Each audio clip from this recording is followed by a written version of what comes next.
Bismillahirrahmanirrahim. Oleh karenanya, buka warung pada siang Ramadan itu hampir dapat dipastikan haram hukumnya. Sebab yang marung itu hampir dapat dipastikan orang yang tidak berpuasa. Meskipun kepada orang kafir sekalipun.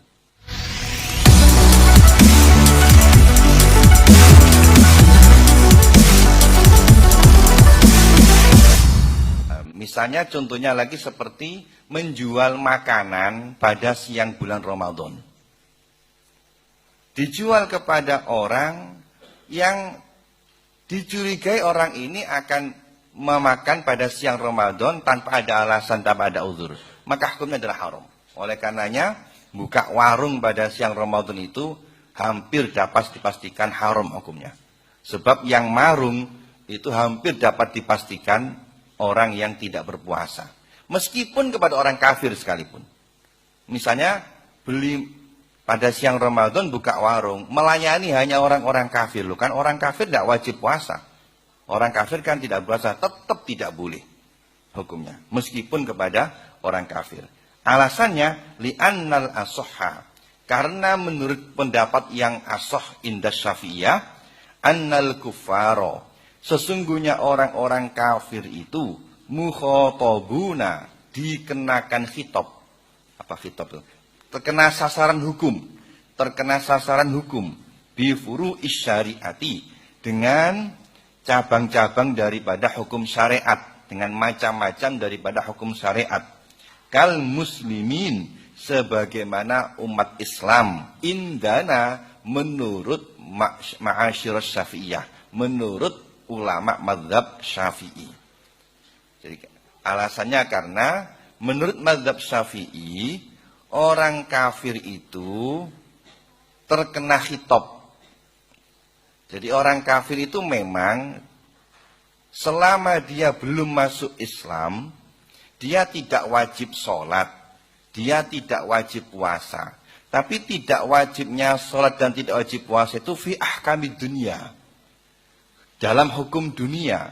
Sebab selama dia kafir, dia tidak sah untuk mengerjakan sholat, tidak sah mengerjakan puasa. Sebab sholat dan puasa itu harus niat. Sedangkan syaratnya niat harus Islam. Maka orang kafir memang tidak wajib puasa di dunia. Tidak wajib sholat di dunia. Tidak wajib zakat di dunia. Tapi nanti di akhirat, orang kafir itu akan mendapatkan siksa. Selain siksa dari kekufurannya, juga mendapatkan siksa karena tidak mengerjakan sholat dan tidak mengerjakan kewajiban-kewajiban seperti orang muslim. Menurut mazhab Syafi'i.